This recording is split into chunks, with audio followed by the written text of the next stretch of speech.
zakaj je tako dolga po eni strani tranzicija do tega, da imaš zdaj zunaj res knjigo? Čeprav sem pač v svojem naslednjem življenju precej energična in hitra, sem v nekih procesih zelo temeljita. Jaz sem čakala na tisti trenutek, ko bom svoji snovi, svoji materiji začela verjeti.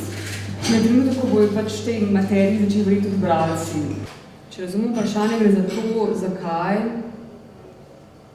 se jaz raje lotevam verjetnih ljudi, zakaj ne manj verjetnih ljudi.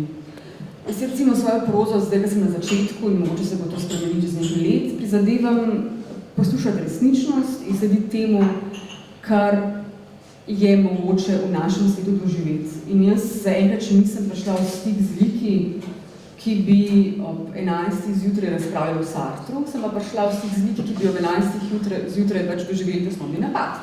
Recimo da.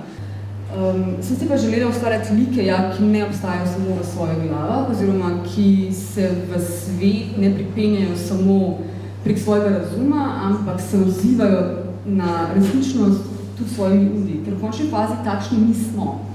Jaz sem se pač ravnala v skladu s svojimi drobnimi snovmi in se bom zdaj po 12 letih pisanja prišla do nečesa večjega, za kar vem, da pač mora nastati v določeni zvrsti, torej v romanu. Torej, ugotovila sem, da je življenje pred pisanjem, oziroma pred izdajo knjige in po izdaji knjige pravzaprav isto. Edino en mesec je pod velikim pritiskom, ker bi rad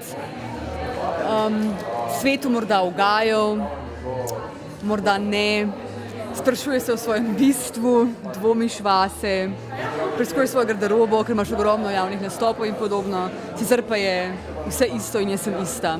Zdaj bom pa pokazala darila. Se pravi, da bom to ne pol.